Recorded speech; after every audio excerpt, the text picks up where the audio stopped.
नमस्कार दोस्तों, स्वागत है आपका उमंग एकेडमी ए टू जेड में। दोस्तों आज हम बात करेंगे बाल विकास में व्यक्तित्व मापन की। व्यक्तित्व मापन की विधियां भी हैं, व्यक्तित्व मापन के प्रकार भी हैं, कितने प्रकार से इसको मापा जा सकता है ये सब देखेंगे। एक एक करके 2-3 वीडियो इसके बनाऊंगा मैं। पहला जो वीडियो है इसमें व्यक्तित्व मापन के हिसाब से बेसिक जो क्वेश्चन पूछे जाते हैं फैक्ट वाले, वो इसमें बताऊँगा। सबसे पहले जो व्यक्तित्व शब्द की उत्पत्ति होती है उसको किस भाषा से लिया गया, तो लैटिन भाषा से उत्पत्ति हुई इसकी। और लैटिन भाषा के जो पर्सोना शब्द होता है, पर्सोना से हुई है इसकी, ठीक है। पर्सोना का अर्थ क्या होता है, जिसका अर्थ होता है मास्क या फिर नकाब या मुखौटा, जो कि एक प्रकार का ऊपर से नकाब लगा लिया होता है जिससे आप पहचान ना सकें, वो होता है पर्सोना, ठीक है। तो पर्सोना शब्द से इसकी उत्पत्ति हुई किस भाषा से, लैटिन भाषा से। सीधे सीधे प्रश्न पूछा जाएगा इसमें आपसे कि लैटिन जो व्यक्तित्व शब्द है, पर्सनालिटी शब्द है, वो किस शब्द से बना है। यदि पर्सोना ऑप्शन में तो पर्सोना, यदि लैटिन भाषा आता है तो लैटिन भाषा, ठीक है।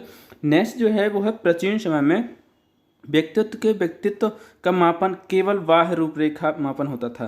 प्राचीन समय में क्या होता था, यदि किसी व्यक्ति के व्यक्तित्व का मापन करना है तो उसके सिर्फ बाहरी रूपरेखा का देखा जाता था कि किस प्रकार से उसकी बाहरी रूपरेखा है। शरीर यदि अच्छा है तो वो भी अच्छा होगा, इस प्रकार से नापा जाता था। वर्तमान समय में आंतरिक एवं बाह्य दोनों, वर्तमान समय में क्या है, चाहे वो आंतरिक रूप हो या फिर बाह्य रूप हो, दोनों तरह से उसका व्यक्तित्व का मापन किया जाता है कि उसके गुण किस प्रकार के, किस प्रकार से उसका व्यक्तित्व है, किस प्रकार से उसकी बातचीत करने का तरीका है, तो ये सब इसमें देखा जाता है। अब नेक्स्ट जो है वो है एक आल्पोर्ट है, इसकी परिभाषाएं कुछ दी हैं, तो ये परिभाषा देखेंगे, उसको याद किस प्रकार से करना है वो भी मैं आपको बताऊंगा। आपसे रिक्वेस्ट, यदि आप चैनल पहली बार विजिट करें तो चैनल को सब्सक्राइब जरूर कर लें और साथ ही साथ उसका जो बेल आइकन है उसको भी प्रेस कर लें। परिभाषाएं बहुत ज़्यादा पूछी जाती हैं इसमें से, तो सबसे पहले आल्पोर्ट की परिभाषा है जो कि 1966 में उन्होंने दी है, ठीक है। व्यक्तित्व उन मनोदैहिक व्यवस्थाओं का गत्यात्मक संगठन है जो वातावरण के साथ समायोजन स्थापित कर लेता है। गत्यात्मक का मतलब आप जानते हैं परिवर्तनशील। आल्पोर्ट का मतलब क्या है, आल्पोर्ट का मत क्या है कि व्यक्तित्व तो ऐसी मनोदैहिक व्यवस्थाओं को कहा जाता है जो गत्यात्मक संगठन है लेकिन जो क्या करते हैं, वातावरण के साथ समायोजन कर स्थापित कर लेते हैं, उनको बोला जाता है व्यक्तित्व।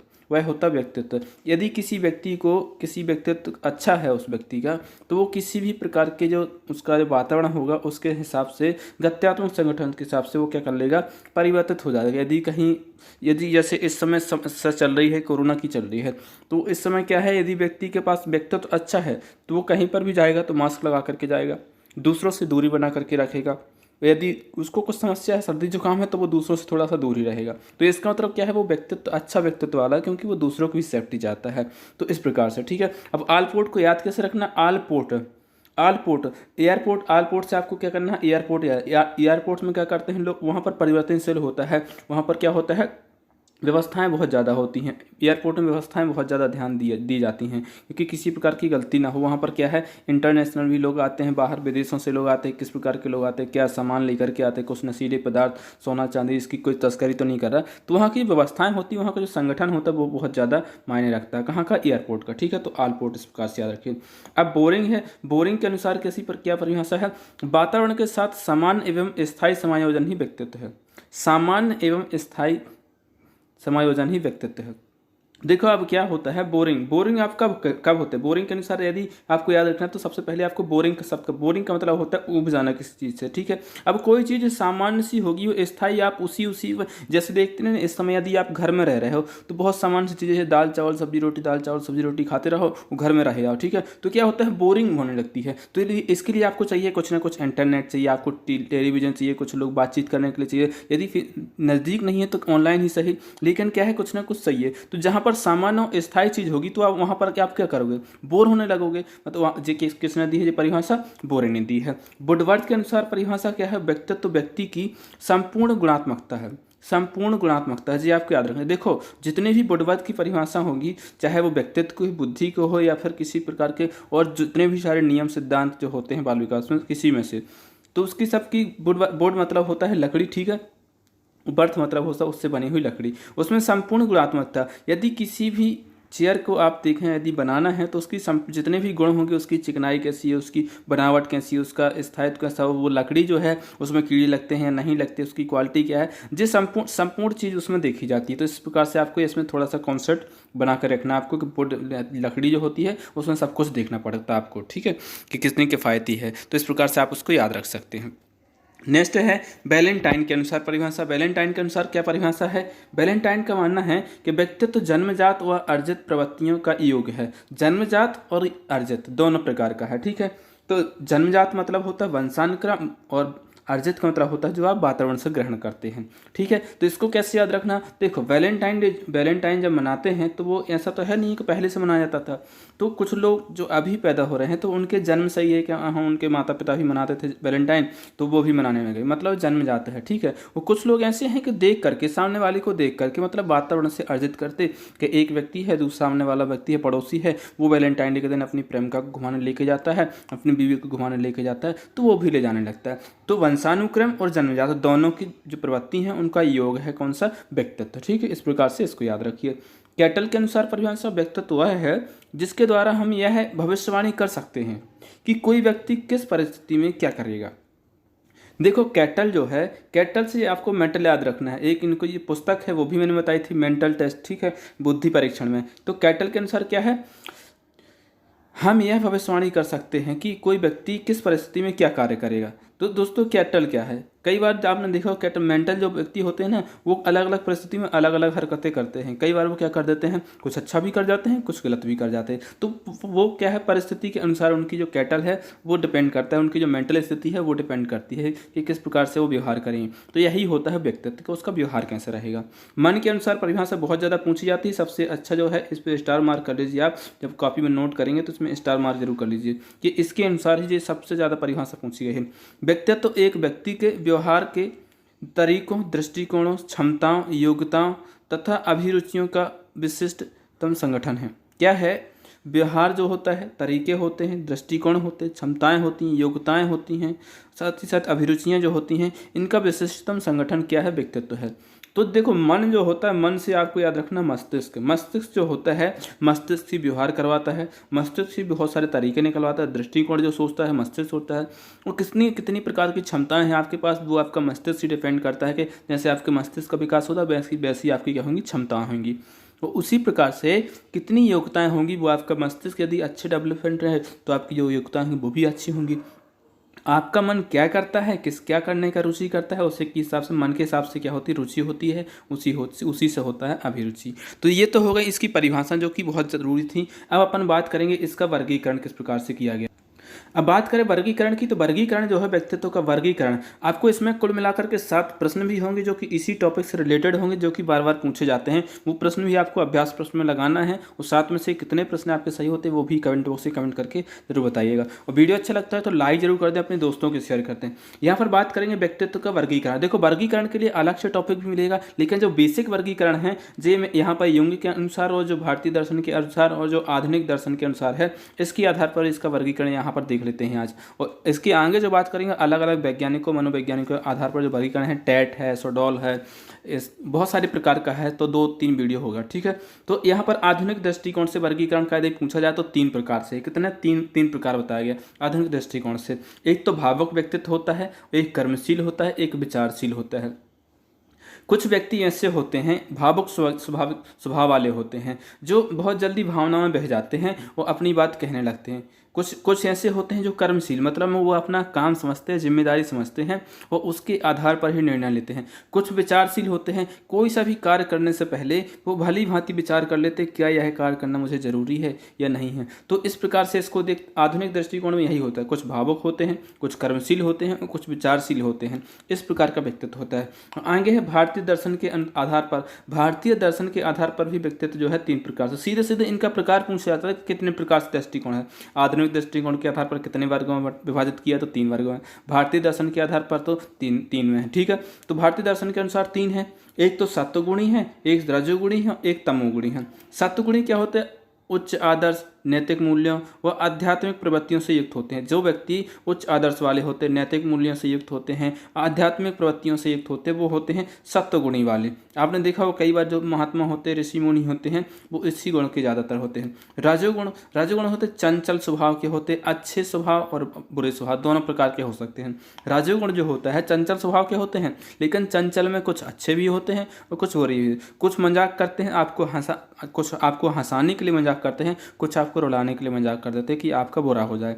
तो अच्छे और बुरे दोनों प्रकार के होते हैं। कौन से में? राजों में। इसमें आप स्टार मार्क कर लीजिए, ठीक है। बात करें तमोगुण की, तो तमोगुणी जो व्यक्ति होते हैं वो आलसी और क्रोधी होते हैं। कैसे होते हैं? आलसी तो होते ही हैं, वो क्रोधी भी होते हैं, और इसी के आधार पर उनका जो शरीर की जो बनावट होती है बहुत कमज़ोर होते हैं वो, ठीक है। अब आगे बात करें स्वभाव के आधार पर इसका वर्गीकरण किया गया है। स्वभाव के आधार पर कितने प्रकार से हैं? स्वभाव के आधार पर है 4 प्रकार के। कौन कौन से हैं? स्वभाव के आधार पर पहले नंबर तो पूछा जाता है कि एक बुक है नेचर ऑफ मैन, ये किसने लिखी है? हिप्पोक्रेट्स ने लिखी है, हिप्पोक्रेट्स ने, ठीक है। वो इन्होंने ही 4 प्रकार के स्वभाव के आधार पर वर्गीकरण किया है व्यक्तित्व का। किसने? हिप्पोक्रेट्स ने, ठीक है। तो ये याद रखिए, हिप्पोक्रेट्स का नाम फेमस है।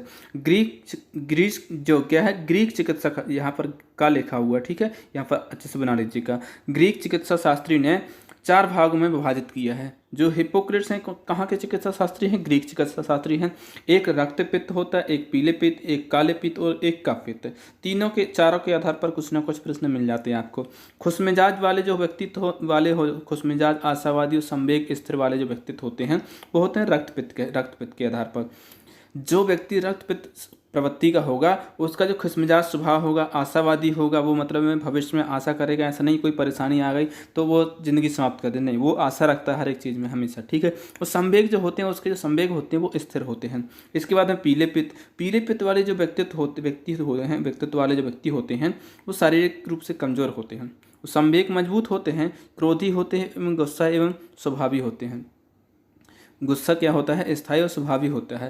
तो ये क्या होता है? शरीर कमजोर होता है। जिनको गुस्सा आता है उनका शरीर हमेशा कमजोर होता है, आपने देखा होगा। संवेग स्थिर होते हैं, क्रोधी भी होते हैं। तो ये पीले पित्त हैं। काले पित्त की बात करें, दोनों तरह से कमजोर, उदास और निराशावादी, किसी भी प्रकार के उसमें अच्छे गुण नहीं हो। जो काले पित्त होते हैं, काला छा गया, तेरी जिंदगी में अंधेरा है, कुछ समझ में नहीं आता, बिल्कुल बुद्धि फिर गई है, तो वो होते हैं काले पित्त वाले। जिनको कुछ समझ में नहीं आता, इतने कमजोर होते हैं, हमेशा उदास रहते हैं, निराशावादी, उनको कभी अपनी जिंदगी में कुछ अच्छा दिखता ही नहीं है। वो भले बहुत अच्छे तरीके से रह रहा हूँ, खाने पीने की हर एक सुविधा, लेकिन उनको ये लगता है यार मेरे पास तो गाड़ी नहीं है, मेरे पास बंगला नहीं है, मेरे पास ये बैंक बैलेंस नहीं है। तो वो हमेशा इसी सोच में, निराशावादी में हमेशा कमज़ोर रहते हैं, उदास बने रहते हैं। वो जो रहते हैं उसमें पॉजिटिविटी नहीं देखते हैं, तो वो होते हैं काले पित्त वाले। कफ पित्त वाले कौन से होते हैं? भाव शून्य हो, सब विरक्त होते हैं। उनका जो भाव होता है एकदम शून्य होता है, विरक्त होता है, तो ये होते हैं काले पित्त वाले, ठीक है। अब देखेंगे इसके आधार पर, जो युंग के आधार पर वर्गीकरण किया गया, इसके आधार सबसे यदि नाम अच्छा पूछा जाता है, सबसे ज़्यादा नाम यदि चलता है किसका, तो युंग का। यदि व्यक्तित्व के बारे में पूछा है, युंग ने जो है 3 प्रकार से इसका वर्गीकरण किया है। अब पूछा जाए कि इन्होंने किस आधार पर किया है, तो युंग ने मनोवैज्ञानिक आधार पर वर्गीकरण किया है व्यक्तित्व का। किस आधार पर? मनोवैज्ञानिक आधार पर। तो सीधे सीधे प्रश्न पूछा जाता है कि युंग का वर्गीकरण किस पर आधारित है, तो मनोवैज्ञानिक पर आधारित है। अब पूछा जाएगा दूसरा प्रश्न कि युंग के आधार पर व्यक्तित्व के प्रकार कितने हैं, तो 3 प्रकार के होते हैं। अंतर्मुखी व्यक्तित्व वाले व्यक्ति होते हैं, बाह्यमुखी व्यक्तित्व वाले व्यक्तित्व होते हैं, और उभयमुखी वाले व्यक्ति होते हैं। अंतर्मुखी ऐसे व्यक्तित्व होते हैं जो अपनी जो भावनाएं होते हैं वो किसी को बताते नहीं, सिर्फ अपने आप तक ही सीमित रहते हैं, ऐसे व्यक्ति होते हैं अंतर्मुखी जो व्यक्तित्व वाले व्यक्ति होते हैं। बाह्यमुखी वाले ऐसे व्यक्ति होते हैं, ऐसे व्यक्तित्व वाले जो अपनी भावनाएं किसी भी व्यक्ति के सामने रख लेते हैं, बेझिझक अपनी जो भी उसको कहना होता है, सुनना होता है, पूछना होता, चाहिए होता है, वो किसी भी व्यक्ति से कह देते हैं जो उनके सामने होता है, उनको कोई झिझक नहीं होती है। उभयमुखी जो व्यक्तित्व वाले व्यक्ति होते हैं, उभयमुखी जिसमें इन दोनों प्रकार के गुण होते हैं, वो होता है तीसरा उभयमुखी, ठीक है। तो यहाँ पर जो आपका थ्योरी सेक्शन होता है वो होता है आपका कंप्लीट, ठीक है। अब लगाएंगे अपन इसका अभ्यास प्रश्न। अभ्यास प्रश्न में आपके कितने प्रश्न सही होते हैं वो मुझे कमेंट करके जरूर बताइए। पहला प्रश्न पूछा जाता है, पर्सनालिटी शब्द किस भाषा के शब्द पर्सोना से लिया गया है। देखो, पर्सोना शब्द से तो लिया गया है, कई बार ऐसा ही पूछा जा सकता है कि भाषा का नाम दे देगा, वो किस शब्द से बना है, तो पर्सोना शब्द से बना है, वो पर्सनालिटी है, ठीक है। अब आपको भाषा सेलेक्ट करनी, किस भाषा से बना है, अंग्रेजी से, लैटिन भाषा से, फ्रेंच भाषा से, या फिर ग्रीक भाषा से। तो जो पर्सोना शब्द है वो है काय का, लैटिन भाषा का है, और जिससे बना क्या है, पर्सनालिटी शब्द बना है। तो दूसरा ऑप्शन क्या हो जाएगा, इसका सही हो जाएगा, लैटिन भाषा से। दूसरा प्रश्न है, शारीरिक रूप से सबल तथा संवेग रूप से स्थिर व्यक्तित्व को हिप्पोक्रेट्स ने क्या कहा है। ऐसे व्यक्तित्व वाले व्यक्ति जो शारीरिक रूप से सबल हैं, ठीक है, अच्छा शरीर है, वो संवेग रूप से वो क्या है, उनके जो संवेग हैं स्थिर हैं, ऐसे व्यक्ति को क्या कहा है हिप्पोक्रेट्स ने, कफ पित्त कहा है, काले पित्त कहा है, या फिर रक्त पित्त कहा है, या फिर पीले पित्त। तो ऐसे व्यक्तित्व को क्या कहा है उन्होंने, रक्त पित्त वाले व्यक्तित्व कहा है, रक्त पित्त वाला ही। तो इस प्रकार से इसका तीसरा ऑप्शन जो है 7 नंबर का वो सही हो जाएगा। नेक्स्ट जो है तीसरा क्वेश्चन है, तीसरा क्वेश्चन क्या है कि जो बाह्यमुखी वाला सबसे ज़्यादा रुचि रखते हैं। जो बाहिर्मुखी बालक होते हैं वो सबसे अधिक रुचि रखते हैं किस चीज़ में रखते हैं? व्यक्तिगत कार्य में रखते हैं, सामाजिक कार्य में रखते हैं, या फिर स्वयं के कार्य में रखते हैं, या फिर इनमें से कोई नहीं। तो जो बाहिर्मुखी वाले व्यक्तित्व होते हैं वो हमेशा सामाजिक कार्य में रुचि रखते हैं। किसी भी प्रकार का कार्यक्रम हो, घर में हो, समाज में हो, या फिर किसी की समस्या हो, वो सबकी समस्या अपनी जैसी समस्या समझ कर उसको सुलझाने में लग जाते हैं, तो सबसे अपनी समस्या शेयर कर लेते हैं। तो वो होता दूसरा ऑप्शन क्या हो जाएगा, इसका सही हो जाएगा। नेक्स्ट है अंतर्मुखी व्यक्तित्व वाले बालक रुचि रखते हैं। अंतर्मुखी व्यक्तित्व वाले जो बालक होते हैं वो किस चीज़ में रुचि रखते हैं? सामाजिक कार्य में, अपने आप में, या फिर दोनों में, इनमें से कोई नहीं। तो अंतर्मुखी जो व्यक्तित्व वाले बालक होते हैं वो सिर्फ अपने आप में रुचि रखते हैं। ठीक है, तो इसका जो है दूसरा ऑप्शन इसका भी सही हो जाए। नेक्स्ट जो है पांचवा क्वेश्चन है। पांचवा क्वेश्चन क्या कहता है कि आधुनिक दृष्टिकोण के आधार पर व्यक्तित्व कितने प्रकार के होते हैं? आधुनिक दृष्टिकोण के आधार पर, तो आधुनिक दृष्टिकोण के आधार पर कितने होते हैं? 2, 3, 4 या 5। तो आधुनिक की बात करें तो आधुनिक जो है 3 प्रकार से होता है। कौन कौन से होता है? भावुक व्यक्ति, कर्मशील व्यक्ति और विचारशील व्यक्ति, ये 3 प्रकार से होता है। छठवां क्वेश्चन है भारतीय दर्शन के आधार पर व्यक्तित्व के प्रकार हैं। भारतीय दर्शन के अनुसार पर व्यक्तित्व के प्रकार हैं सत्वगुणी, रजोगुणी, तमोगुणी या फिर सभी। तो भारतीय दर्शन के अनुसार तीनों हैं, सत्वगुणी भी है, रजोगुण भी है और तमोगुण भी है। तो द इसका सही हो जाएगा सभी है। ठीक है, नेक्स्ट जो क्वेश्चन है सातवां क्वेश्चन है। सातवां क्वेश्चन जो कि इस प्रैक्टिस टेस्ट का लास्ट क्वेश्चन है। व्यक्तित्व एक व्यक्ति के व्यवहार के तरीकों, दृष्टिकोणों, क्षमताओं, योग्यताओं, अभिरुचियों का विशिष्टतम संगठन है। किसने कहा है? ये परिभाषा है जो किसी ने कही है, कैटल ने, मन ने, आल्पोर्ट ने या फिर वैलेंटाइन ने। इसका जो है सही उत्तर आप मुझे कमेंट बॉक्स में कमेंट करके जरूर बताइए कि इसका सही उत्तर क्या होगा। ये आपके लिए होमवर्क के रूप में रहेगा। ठीक है दोस्तों, उम्मीद है वीडियो अच्छा लगा हो तो लाइक जरूर करें, अपने दोस्तों को शेयर करें, और किसी प्रकार के सवाल हैं तो वो भी कमेंट बॉक्स में कमेंट कर सकते हैं, पूछ सकते हैं। मिलते हैं एक नेक्स्ट वीडियो में, तब तक के लिए नमस्कार।